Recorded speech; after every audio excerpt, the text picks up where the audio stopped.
ሰላም ሰላም ጤና ይስጥልኝ አድማጭ ተመልካቾቻችን ዛሬ ደግሞ በአሜሪካ የታሰሩ ኢትዮጵያውያን ወደ ካሜሮን ቻድ እና ዩጋንዳ እየተላኩ መሆኑን ሁለተኛ ደግሞ አሜሪካ በድንበር የገባችሁ ሰዎች በአሜሪካ ውስጥ የሚኖሩ እና የምትሰሩ ሰዎች የጥገኝነት ጥያቄያችሁ በሂደት ላይ ያለ ቢሆንም እየታሰሩ መሆኑን ሶስተኛ ደግሞ አሳይለም የሞላችሁ ሰዎች ሪሲታችሁ እንድትይዙና አይሲኢ ወይም ደግሞ አይሲ ቢያስቆማችሁ እንኳን ሴፍ አለመሆኑንና የአሜሪካ ዜጋ የሆነ ልጅ ከአሜሪካ መባረር ሊያስቀር የሚችልበትን ጉዳዮችን በተመለከተ ይዤላችሁ ቀርባለሁ። እንግዲህ እንደተለመደው ለቻናላችን አዲስ ሆናችሁ ሰብስክራይብ እንድታደርጉና ሼር ላይክ እንድታደርጉ በተጨማሪም ደግሞ የተለያዩ አዳዲስ ኢንፎርሜሽኖችን ፎርሞችን የምለቅበት ቴሌግራም ቻናል ስላለን የመጀመሪያ ኮሜንት ላይ ፒን አደርግላችኋለሁ። ሊንኩን ክሊክ አድርጋችሁ ቴሌግራማችን ጆይን በማድረግ የቤተሰባችን አባል እንድትሆኑና እንዲሁም ሰብስክራይብ ያላደርጋችሁ ሰብስክራይብ ማድረግ ብቻ ሳይሆን የደወል ምልክቷንም ተጭናችሁ ኖቲፋይ እንዲያደርጋችሁ ማድረግ ትችላላችሁ ማለት ነው። እንግዲህ በመጀመሪያ በእስር ቤት የሚገኙ ወደ ቻድ ዩጋንዳ እና ካሜሮን እየተላኩ መሆኑንና ይህም ማለት ወደ ሀገራቸው ብትመለሱ ጥቃት ይደርስብኛል ብላችሁ ካሰባችሁ ወደ ሶስተኛ ሀገር መላክ ማለት ነው። ከነዚህ ችግሮች ለመውጣትም ጠበቃዎችን ማናገር የተሻለ ይሆናል ማለት ነው። ሌላው ሁለተኛው ደግሞ በአሜሪካ ድንበር በህገወጥ መንገድ የገቡ በአሜሪካ ውስጥ የሚኖሩ የሚሰሩ ሰዎች የጥገኝነት ጥያቄያችሁ በሂደት ላይ ቢሆንም እየታሰሩ ይገኛሉ። ስለዚህ ላለመታሰር ምን ማድረግ አለባችሁ የሚለውንም ይዤላችሁ ቀርባለሁ ማለት ነው። እንግዲህ በቦርደር የገባ ሰው ምንም ያክል ዓመት ቢኖር ዋጋ የለውም እየተባለ ስለሆነ እንዳትያዙ መጠንቀቅ ይኖርባችኋል። ሁሉም ስቴት አይደለም። ለምሳሌ ሉዚያና፣ ሚሲሲፒ እና ቴክሳስ ያሉ ኮርቶች ናቸው እንግዲህ ይሄን የወሰኑት ማለት ነው። ስለዚህ እነዚህ ከተማዎች ላይ የምትኖሩ ወይም ስቴቶች ላይ የምትኖሩ ኢትዮጵያውያን ጥንቃቄ እንድታደርጉ እነግራችኋለሁ ወይም ደግሞ አሳውቃችኋለሁ ማለት ነው። ከዚህ ጋር በተያያዘ አሳይለም ብትሞሉም ኬዛችሁ ፔንዲንግ ቢሆንም ላለመያዝ መሞከርና ብትያዙ ደግሞ ምን ማድረግ እንዳለባችሁ 1 2 3 ብዬ እነግራችኋለሁ። እስከ መጨረሻው እንድትከታተሉ ጋብዛችኋለሁ ማለት ነው። እንግዲህ አንደኛ ምንድነው ብትያዙ ሪስፔክትፉል መሆን አለባችሁ። ምክንያቱም ጸባያችሁ ካላማረ ወይም ደግሞ ሪስፔክትፉል ካልሆናችሁ ጉዳያችሁ ጠበቅ እያለና እየከበደ ሊሄድ ስለሚችል ማለት ነው። ሁለተኛው ደግሞ ምንድነው ኬዛችሁ አሳይለም ጠይቃችሁ ፔንዲንግ እንደሆነ ማስረዳት አለባችሁ። ሪስፔክትፉል ሆናችሁ ማስረዳት አለባችሁ ማለት ነው። ሶስተኛው ደግሞ ምንድነው በቢ1 ቪዛ ወይም በቢ2 ቪዛ የገባ ሰው ብትታሰሩ ቀጥታ ጠበቃችሁ ጋር በመደወል ኬዙን ጠበቃችሁ እንዲይዘው ማድረግ ትችላላችሁ። ይህም ሪከርድ ከሌለባችሁና ፔንዲንግ ስለሆናችሁና እየሰራችሁ በመሆኑ እናም ቤተሰባችሁ እንዳለው የትም እንደማትሄዱ ከታወቀ በቦንድ ሊለቀቅ ይችላል ማለት ነው። ይሄ ማለት ምንድነው ተወስኖላችሁ የተወሰነ ክፍያ ከፍላችሁ ልትለቀቁ ትችላላችሁ። ምክንያቱም ቤተሰብ አለው የትም አይሄድም የአስተዳደር ስራ እየሰራ ነው የሚለው እንደ ማስረጃ ስለሚቀርብላችሁ ማለት ነው። ስለዚህ ይሄ እንደ አማራጭ መያዝ ትችላላችሁ። ሌላው በቦንድ የሚለቀቁ በቢ1 እና በቢ2 የገቡ ሆነው አሳይለም ፔንዲንግ የሆነባቸው ብቻ ናቸው ማለት ነው። ከዚህ ውጭ ያለው ሴናሪዮም እንደሚከተለው እናያለን ማለት ነው።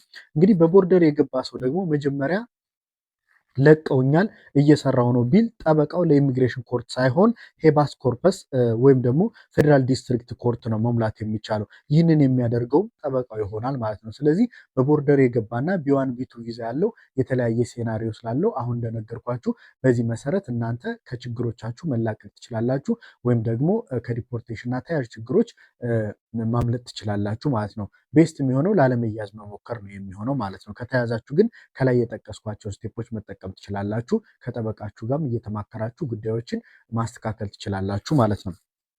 በመጨረሻ ደግሞ የአሜሪካ ዜጋ ልጅ ያላችሁ ከመባረር ሊያድናችሁ ይችላል እና ከመባረር ለመዳን ደግሞ ምን ማድረግ አለባችሁ? ወይም ደግሞ ልጃችሁ የአሜሪካ ሲቲዝንስ ኖሮት ከ21 ዓመት በታች ሆኖ እናንተ ደግሞ ሲቲዝን ሳትሆኑ ልትባረሩ ከሆነ ይሄ ኬዝም እናንተን ሊያተርፋችሁ ወይም ደግሞ ሊያድናችሁ ይችላል ማለት ነው። ለምሳሌ ይህ ማለት አሜሪካ ኖረው ምንም አይነት ህገወጥ ድርጊት ካልፈጸሙ ወይም ደግሞ ጉድ ሞራል ካራክተር ከዚህ በፊትም በተደጋጋሚ ቪዲዮ ላይ ሰራ ይሄን ጉድ ሞራል ካራክተር ወይም ደግሞ ጥሩ ባህሪ ያለው ሰው ወይም ደግሞ ምንም ነገር ያላደረገ መልካም ሰው እንደማለት ይሆናል ማለት ነው። ስለዚህ አሜሪካ ኖራችሁ ምንም አይነት ህገወጥ ድርጊት ካልፈጸማችሁ ወይም ደግሞ ጉድ ሞራል ካራክተር ቢኖርም ወረቀት ስለሌለውና ህገወጥ ስለሆኑ ከሀገር ሊወጡ ሪሙቫል ፕሮሲዲንግ ላይ ሊሆኑ ይችላሉ ማለት ነው። ስለዚህ አሜሪካ መኖራችሁ ምንም አይነት ጥቅም ወይም ደግሞ ምንም አይነት ነገር ላያመጣ ይችላል ማለት ነው። ምክንያቱም እነዚህን ነገሮች ካላሟላችሁና እንደገና ደግሞ ልጆቻችሁ እንደነገርኳችሁ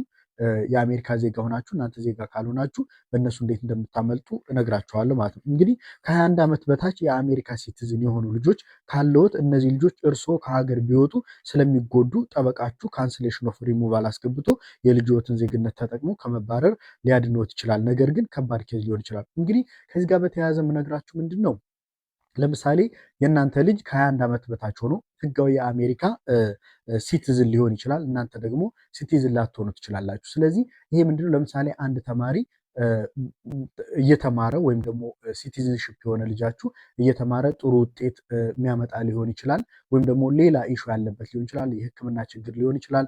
ወይም ደግሞ በደንብ ማቹርድ ያልሆኑ ልጆች ሊሆን ይችላሉ።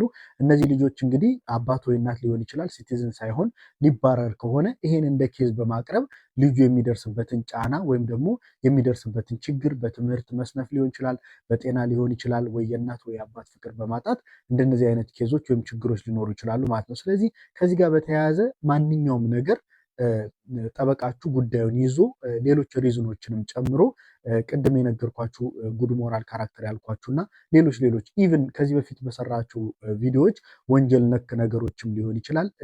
ኢቭን በፍርድ ቤት ነፃ የተባላችሁበት ወንጀልም ሊሆን ይችላል። እነዚህ ነገሮች በሙሉ እንደ መልካም የሚወሰዱ ወይም ደግሞ እናንተን ጉድ ሞራል ካራክተር አለው ሊያስብላችሁ የሚችል ኬዝ ይሆናል ማለት ነው።